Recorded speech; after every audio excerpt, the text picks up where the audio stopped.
कहा कि नहीं, आप हमारे प्रतिनिधि बनो, हमारे लिए, हमारे उद्देश्य के लिए आप हमारे इस समाज के अगुवा बनो। सर, कैसे आपके दिमाग में आया कि हमें राजनीतिक माध्यम से इस समाज का प्रतिनिधित्व करें? देखिए, 2012 से पहले तमाम तरीके की समाज सेवा हम लोग करते थे। चाहे कोई गरीब लड़कियों की शादी हो या समाज में किसी चीज़ की भी ज़रूरत हो, तो हम लोगों के पास एक टीम थी, तो टीम निरंतर समाज सेवा का काम करती थी।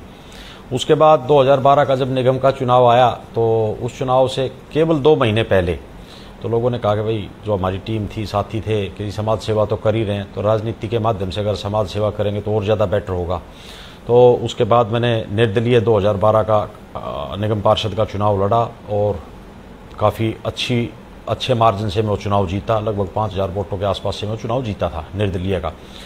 उसके बाद 2015 में आम आदमी पार्टी ने जब विधानसभा का चुनाव लड़ा और उसमें मेरे को अपना कैंडिडेट बनाया, तो उस समय भी मैं लगभग 35,000 वोटों के आसपास से मैं चुनाव जीता।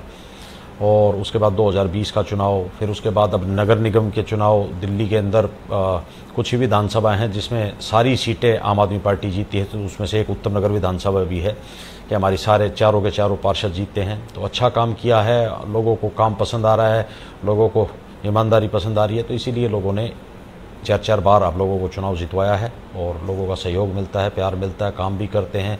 और यही मोटिव होता है कि लोगों का काम करें, जितनी ज़्यादा से ज़्यादा सेवा हो सकते हैं। जिस उद्देश्य के लिए हम राजनीति में मैं आया था, उस उद्देश्य में मैं मानता हूं कि हम सफल हैं उस चीज़ में। आपने जब यहाँ की जनता का प्रतिनिधित्व शुरू किया, आपने ऐसे कौन कौन से कार्य हैं जो लगा कि आपको जनहित में करना चाहिए और आपने किया? देखिए, उत्तम नगर विधानसभा में लगभग 95% अनऑथराइज कॉलोनियाँ हैं और पूरी दिल्ली के अंदर एकमात्र विधानसभा है जिसके अंदर 95% अनऑथराइज कॉलोनियाँ होने के बावजूद हम लोगों ने सीवर लाइनें डलवाई हैं। एकमात्र विधानसभा जिसके अंदर 100% अनऑथराइज कॉलोनियों के अंदर हमने सीवर लाइनें डलवा दी हैं। इसके अलावा पानी का 24 घंटे पानी का इशू था। कई कॉलोनियों के अंदर हमने पानी का इशू था तो वो सोल्व कराया। बाकी अभी जब 2015 में हमारी सरकार बनी तो लगभग उत्तम नगर विधानसभा में आप ये मानो कि 250 के आसपास टैंकर थे, जो टैंकरों से पानी की सप्लाई होती है। तो जब चुनाव का रिजल्ट आया तो हमने कई कॉलोनियों के अंदर गए तो हमने लोगों से कमिटमेंट किया था कि आपको पानी देंगे। तो जब मैंने जल बोर्ड के अधिकारियों को बुलाया चुनाव के बाद कि भाई कमिटमेंट तो कर लिया, पानी देना है, तो जल बोर्ड के अधिकारियों ने कहा कि जी ऐसे ऐसे ऐसे कर लो और यहाँ से जुड़ जाएगा पानी तो आ जाएगा। तो मैंने कहा यार ये तो बड़ा आसान तरीका है, 20 साल कांग्रेस का एमएलए रहा है तो उसने क्यों नहीं किया।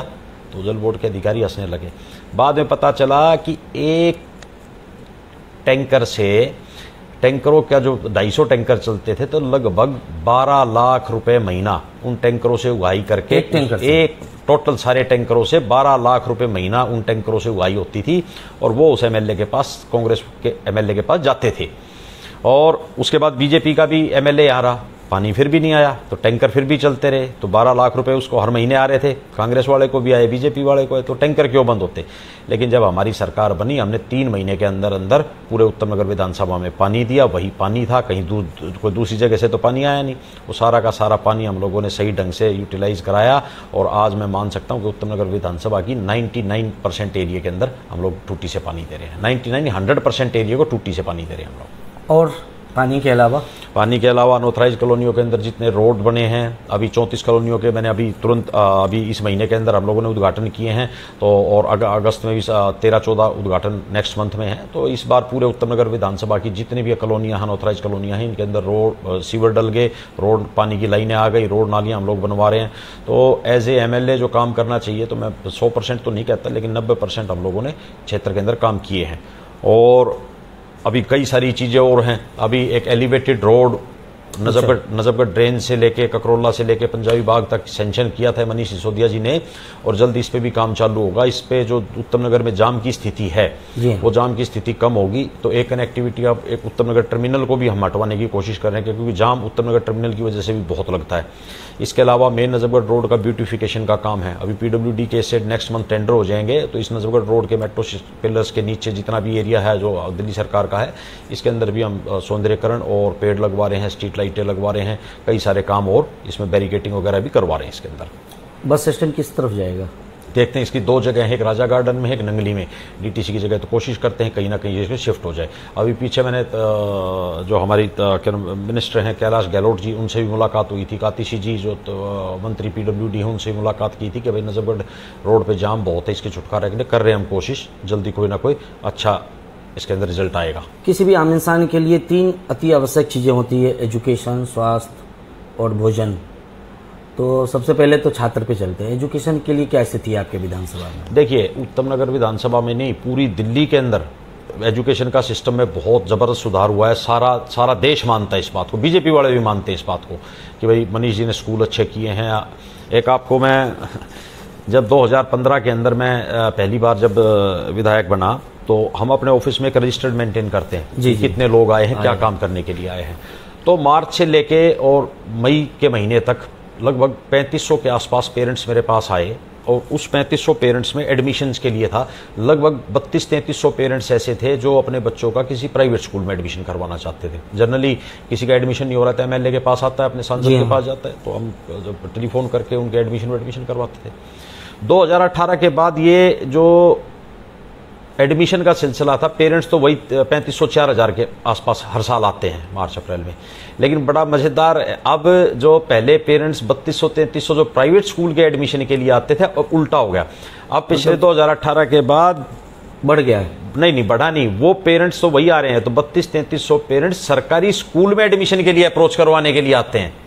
तो ये सरकारी स्कूल में एडमिशन करना, मुझे सरकारी स्कूल में जो पहले 100, 150, 200 होता था, वो 3200-3300 के आसपास हो गया। तो बड़ा ये इस रजिस्टर को हमने मेंटेन किया। इसको 2018 के बाद हम देखें तो ये कह सकते हैं कि हमारी अचीवमेंट है, अरविंद केजरीवाल की अचीवमेंट है, मनीष सिसोदिया की अचीवमेंट है कि दिल्ली सरकार में गरीब लोगों के बच्चे पढ़ते थे और आज वो स्कूल इतने शानदार हो गए, हॉस्पिटल्स इतने शानदार हो गए।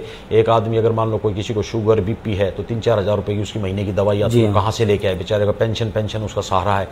तो उन सब लोगों को हम लोग दवाई फ्री दे रखी हैं। अगर मान लीजिए, देखिए, आम आदमी पार्टी बनने से दिल्ली के 80% लोगों को हर महीने 7-8 हज़ार रुपये का बेनिफिट है। बिजली पानी तो है ही है। इसके अलावा अगर मान लो कोई महिला वर्किंग है और वो जॉब करने के लिए मान लो कहीं जाती है और उसका 3-4 हज़ार रुपये उसका बस में किराया लगता था, वो 3-4 हज़ार रुपये किराया बच गया, तो वो भी अपने बच्चों के भविष्य के लिए खर्च करेंगे। तो दिल्ली सरकार एकमात्र सरकार है कि इतनी सारी योजनाएं चलाने के बावजूद भी प्रॉफिट में है। क्यों? क्योंकि ईमानदार सरकार है। और जो पहले जो पैसा बचता था, जो बजट आता था, उसका जो पैसा बचता था, उसको क्या था, पहले नेता और ये खा जाते थे अधिकारी मिलकर। लेकिन आज आम आदमी पार्टी की ईमानदार सरकार है। जो पैसा दिल्ली के लोगों का बच रहा है वो दिल्ली के लोगों के ऊपर खर्च कर रही है सरकार। आपके यहाँ दिल्ली के अलावा अदर राज्यों के भी लोग रहते हैं, पूर्वांचल से आप कह सकते हैं, यूपी से, या लगभग सभी राज्यों से लोग रहते हैं, कुछ अदर कंट्री के भी लोग रहते हैं, उनके साथ आपका समन्वय कैसा है?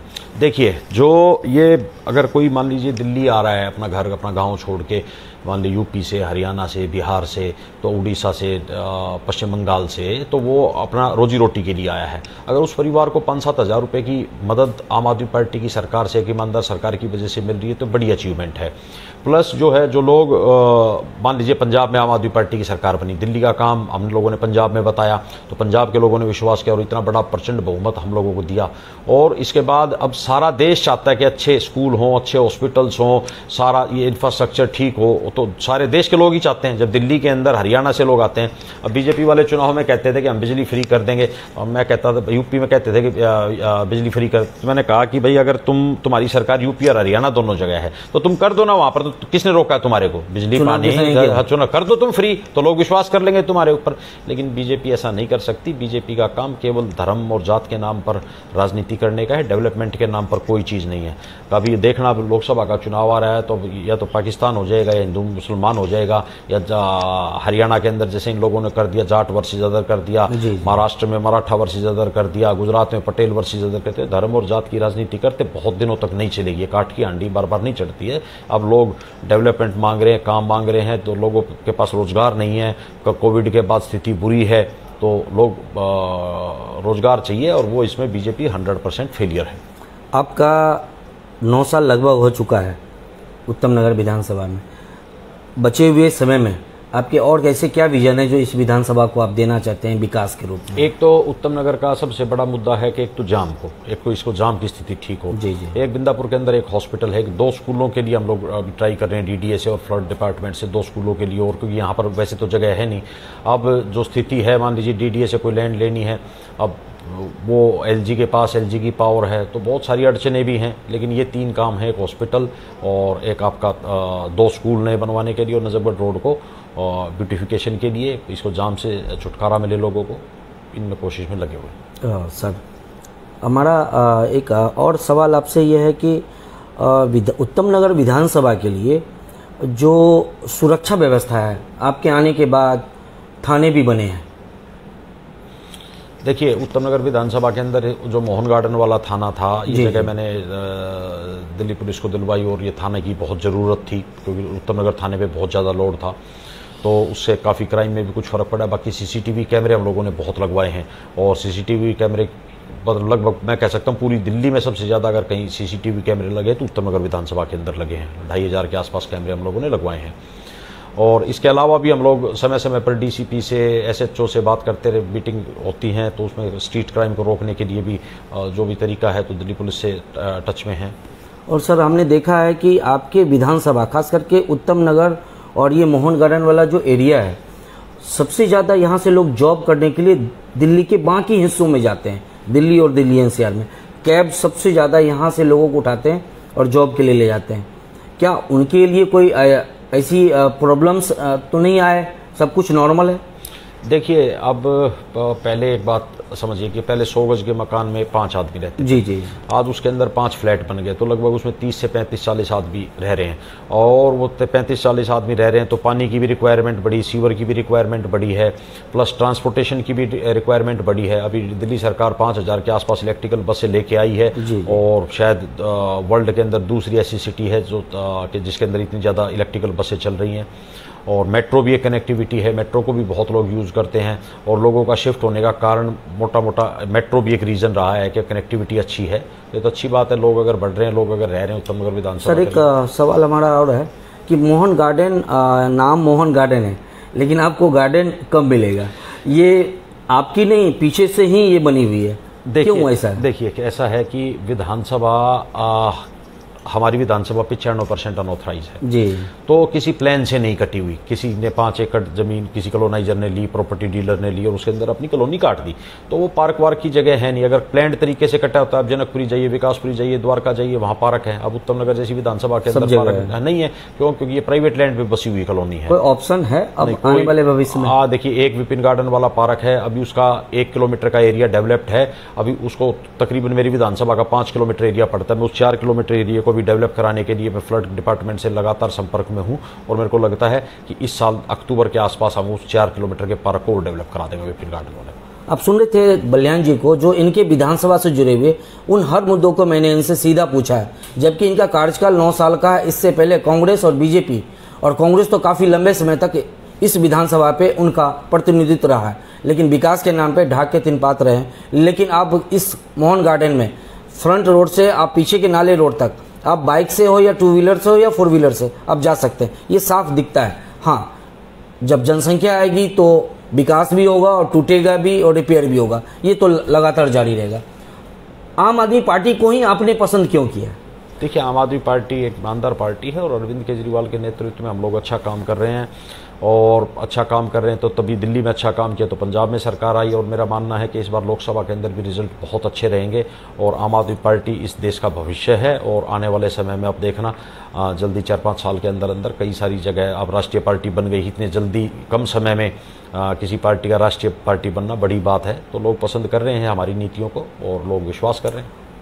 आपने अपनी विधानसभा को लेकर सारी बातें रखी, मैं आपसे चाहूँगा कि ओवरऑल दिल्ली की अगर बात करें, कहीं ना कहीं आप दूसरी बार जीतना किसी भी पार्टी में अपने आप में बहुत मायने रखता है। एक तो टिकट मिलना, दूसरा आप अपने क्षेत्र में काम किए हो तभी आपको पार्टी भी टिकट देती है।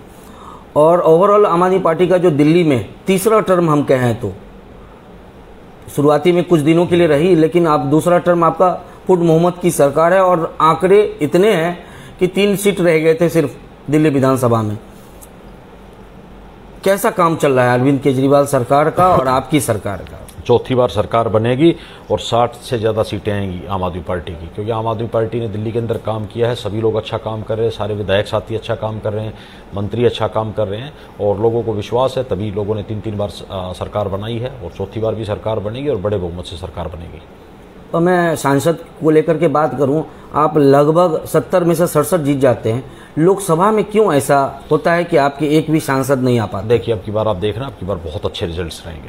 मतलब 7 में से? बिल्कुल, मैं कह रहा हूँ 7 सीटें आम आदमी पार्टी जीतेगी। पंजाब में 13 की 13 सीटें हम लोग जीतेंगे, क्योंकि ना लोगों को अब कि संसद के अंदर भी आवाज़ उठाने के लिए आम आदमी पार्टी के प्रतिनिधि हों तो दिल्ली के लोग समझ सकते हैं, क्योंकि बीजेपी ने पहले कहा कि पूर्ण राज्य के मुद्दे पर चुनाव लड़ा लोकसभा का, लेकिन आज वो मुद्दा हवा हो गया। बल्कि हवा क्या हो गया, जो सरकार चुनी हुई सरकार को अधिकार थे वो अधिकार और छीन लिए, एक अध्यादेश ले आए। तो इस तरीके से, जिस तरीके से भारतीय जनता पार्टी बैकडोर से अपनी पावर दिखाना चाहती है, ये इस बार लोकसभा के चुनाव में लोग उसका भी जवाब आपने देखा होगा कि जब से आम आदमी पार्टी आई है सत्ता में, एलजी और सीएम साहब के बीच एक तकरार बनी रही है। देखिए, पहले जो पुराने टाइम पे एलजी या जो भी मुख्यमंत्री होते थे उनकी क्या सेटिंग होती थी आपस में, क्या सिस्टम होता था, मेरे को नहीं पता, लेकिन अरविंद केजरीवाल ने वो सारा सिस्टम बंद कर दिया। और सर, अध्यादेश जो लाया गया इस आम आदमी पार्टी सरकार को लेकर के, क्या लग रहा है ये सरकार जानबूझकर ऐसा कर रही है या इनका कुछ और भी विजन है इसके पीछे? नहीं, बिल्कुल जानबूझ के आम आदमी पार्टी को खत्म करने के लिए, आम आदमी पार्टी की काम ना कर सके इसलिए अधिकारियों को लगा रखा है, एलजी को लगा रखा है। और सुप्रीम कोर्ट के अंदर अभी सोमवार को सुनवाई है, मेरे को लगता है कि नेक्स्ट वीक में इस पर स्टे मिलेगा। और इस तरीके से तो कोई भी सरकार अपनी चला ही नहीं पाएगी। अगर जिस तरीके से भारतीय जनता पार्टी चाहती है, मोदी सरकार चाहती है कि भाई कि सरकारों की ताकत खत्म कर दे, अधिकारी सुने नहीं, तो कैसे काम होगा? तो मेरे को लगता है कि इसमें सुप्रीम कोर्ट संज्ञान लेके और 100% इस पर स्टे करेगा। कांग्रेस आपका साथ क्यों नहीं दे रही? आप उनसे कह तो रहे हैं। देखिए, कांग्रेस को ये मुद्दा आम आदमी पार्टी का नहीं है, ये दिल्ली के 2 करोड़ लोगों का मुद्दा है। इस पे कांग्रेस को राजनीति नहीं करनी चाहिए। जो गलत है तो उसके, अगर मान लो अब कांग्रेस की सरकार राजस्थान में है, कर्नाटका में है, अगर बीजेपी, अगर मान लो ये मोदी सरकार वहां भी ये कर देगी, और अभी आपने हिमाचल का इशू देखा कि राज्यपाल ने, तो ये सारे देश के संविधान पे खतरा है। कांग्रेस को इस बारे में निर्णय लेना चाहिए, सोच समझ के लेना चाहिए। दिल्ली के आम आदमी पार्टी के लिए नहीं, दिल्ली के लोगों के पक्ष में आना चाहिए। इसमें आम आदमी पार्टी जितने कम समय में 2 राज्यों तक पूर्ण बहुमत की सरकार है और कई राज्य में आपकी उपस्थिति दर्ज हो गई, आप नेशनल पार्टी बन चुके हैं, क्या अरविंद केजरीवाल जी आने वाले नेशनल राजनीति में अपनी जगह स्थापित करेंगे? बिल्कुल स्थापित करेंगे। और आप देखना कि बीजेपी का तोड़ अब कांग्रेस नहीं है, बीजेपी का तोड़ कांग्रेस नहीं, आम आदमी पार्टी है। आम आदमी पार्टी वर्सेस बीजेपी, कांग्रेस कहीं नहीं है टक्कर में, कांग्रेस खत्म हो गई। पीएम के रूप में बिल्कुल, अगर क्या नाम, अरविंद केजरीवाल अच्छा काम कर रहे हैं और देश को एक पढ़ा लिखा प्रधानमंत्री चाहिए तो अरविंद केजरीवाल जी होने चाहिए। हमने देखा कि महागठबंधन को लेकर के जो बिहार में बैठक हुई और तुरंत बाद आपके ट्वीट आए और आप ट्रेंड किए लगभग चैनलों पर नरेश बलियान के रूप में। तो मैं आपके विधानसभा में रहता हूं तो मैं भी उसको बड़ा सीरियसली देखा, पढ़ा उसको। एकाएक ऐसा क्यों हुआ? बिहार में मीटिंग हुई, बिहार में सारे महागठबंधन और सभी पार्टी बैठे थे, आप दिल्ली में थे, इतना करंट रिएक्शन? देखिए, कांग्रेस ने उस समय, कांग्रेस को निर्णय उसी टाइम लेना चाहिए था कि भाई ये आम आदमी पार्टी का साथ देने के लिए नहीं, दिल्ली के लोगों का साथ देने के लिए, देश का संविधान बचाने के लिए कांग्रेस को तुरंत स्टैंड लेना चाहिए था। और आज तक कांग्रेस स्टैंड नहीं ले पाई, तो कांग्रेस, मेरे को नहीं लगता कि कांग्रेस कभी अब सर्वाइव कर पाएगी। और एक सेकंड ऑप्शन आम आदमी पार्टी है देश के अंदर, बीजेपी का ऑप्शन अब लोगों को आम आदमी पार्टी के रूप में मिल रहा है, क्योंकि राष्ट्रीय पार्टी बन गई है। इतनी गुजरात में सीटें आई हैं, गोवा में सीटें आई हैं, पंजाब में सरकार है, दिल्ली में सरकार है, अब राजस्थान में भी अच्छा करेंगे, छत्तीसगढ़ में भी बहुत अच्छा रहेगा। तो अब देखना भी, और लोकसभा चुनाव के अंदर आम आदमी पार्टी की बड़ी उपस्थिति दर्ज होगी इस बार। आपने कहा कि पार्टी जो है सो बड़े रूप में आ रही है, तो लोकसभा को लेकर के जो लगातार एक विपक्ष पार्टी का एक साथ आना, आम आदमी पार्टी का उसमें रोल कहाँ है? स्वतंत्र रूप से आम आदमी पार्टी पूरे देश में लड़ेगी या महागठबंधन के साथ जाने की संभावना हो सकती है? देखिए, आज स्थिति बीजेपी को हराना जरूरी है, क्योंकि आज रोजगार नहीं है लोगों पे, धर्म के नाम की, जात के नाम की राजनीति में इतना जहर घोल दिया इन लोगों को, इनको हटाना है। और इनको हटाने के लिए अगर कुछ कॉम्प्रोमाइज आम आदमी पार्टी को करने पड़े तो मेरे को लगता करने चाहिए, जैसे कि अध्यादेश बिल को लेकर के। हाँ, अध्यादेश देखिए, इसमें सारे पार्टियों को, इसमें अरविंद जी सारी जगह मिले हैं और कांग्रेस का रुख अब तक साफ नहीं है, तो कांग्रेस को अपना रुख साफ करना चाहिए।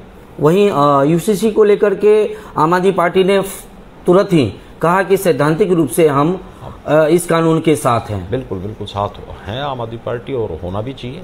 एक यूसीसी में आपको अच्छी बातें क्या लगी जो आपको लगा कि ये लागू होनी चाहिए? देखिए, एक देश के अंदर एक ही कानून चलना चाहिए, और बीजेपी तो अभी इसको चुनाव के नज़दीक लेके आई है, इसको तो राजनीति से जोड़ के देखना चाहिए, लेकिन ये अगर लागू होता है तो देश के लोगों को फ़ायदा होगा इसके अंदर।